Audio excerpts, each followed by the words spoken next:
जो चीज परमात्मा हमें नहीं देते, हम उसी के पीछे भागते हैं।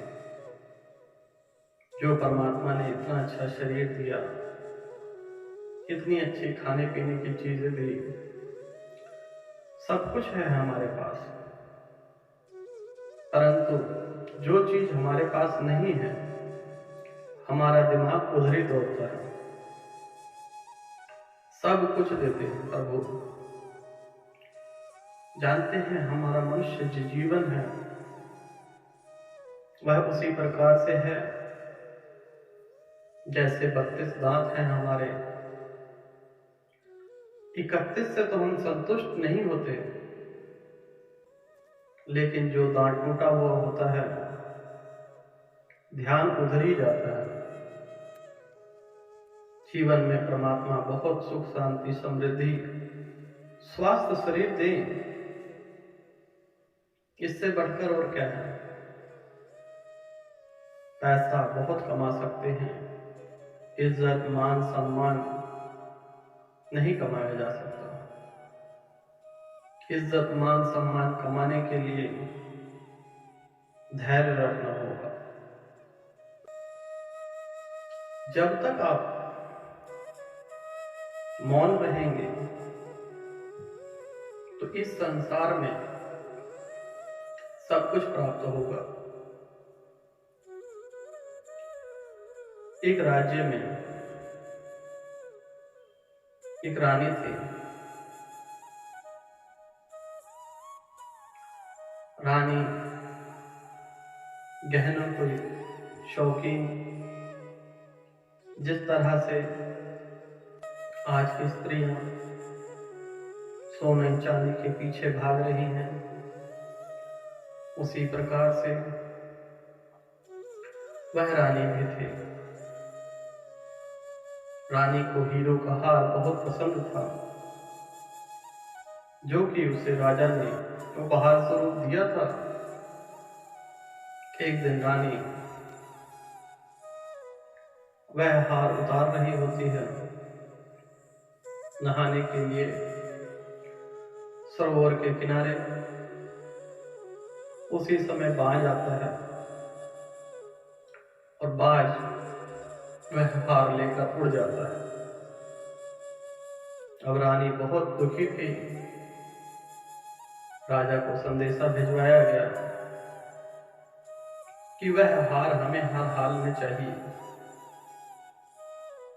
राजा ने सभा बुलाई और सभी नागरिकों, मंत्रियों, सैनिकों को आदेश दिया कि जो भी इंसान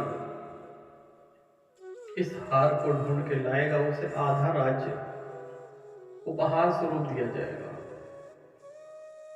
सभी ढूंढने निकल पड़े।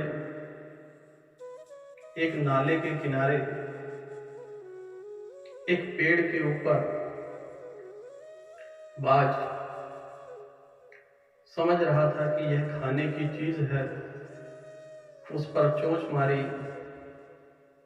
हीरा बहुत सख्त होता है, नहीं टूटा। दांत में दर्द हुआ। वह बाज वहीं छोड़कर चला गया। और सभी गांव राज्य के सभी लोग एक एक करके सबको पता चला कि हार यहां पे है। नीचे कीचड़ था, नाला बह रहा था। जो भी आए सभी नीचे हार उठाने के चक्कर में आधा राज्य कीचड़ में सना हुआ था। अब यह बात राजा को पता चली तो राजा भी लालच में आ गया कि कहीं सब लोग हीरे ढूंढ के लिए आए, हीरे का हार, तो मेरा आधा राज्य क्यों न चला जाए, आधा राज्य बच जाए।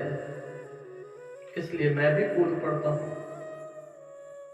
लेकिन किसी को हार नहीं मिला। मिलेगा भी कैसे, वह तो कीचड़ था। इसी प्रकार से शाम हो गई। वहां से एक संत गुजर रहे थे। संत रुके, क्या देखते हैं, राजा, मंत्री, प्रजा सभी कीचड़ में सने हुए हैं। तो संत ने पूछा कि हे राजन, यहां पर कोई प्रतियोगिता चल रही है कि आपके राज्य में कोई परंपरा है कि कीचड़ में नहाना होगा? तब राजा कहते हैं, नहीं प्रभु, ऐसी कोई प्रथा नहीं है। रानी साहब का हार खो गया है और यह दिख रहा है सबको, लेकिन जैसे ही छलांग लगाते हैं हार गायब हो जाता है। संत कहते हैं, राजन, हमेशा नीचे झांकते हो, कभी ऊपर भी तो उठ के देखो। हार जो है उस पेड़ के ऊपर है। जब ऊपर देखा तो हार सामने ही था। तो राजा के मंत्री लोग जाते हैं और हार उतार कर लिए आते हैं। रानी साहब खुश हो जाती है। परंतु जो जीवन है, हम भी जो करते हैं वह नीचे देखते रहते हैं, लेकिन यह नहीं समझ आता कि नीचे के अलावा बहुत कुछ है जीवन में। जीवन में क्या है? हमेशा कीचड़ में उतरने को तैयार है सभी, लेकिन हार कहाँ है, जीवन का सुख कहाँ है, उसके लिए कोई तैयार नहीं। यही विडंबना है। जो आधे राज्य का हुआ वही हारना मनुष्यों का भी है।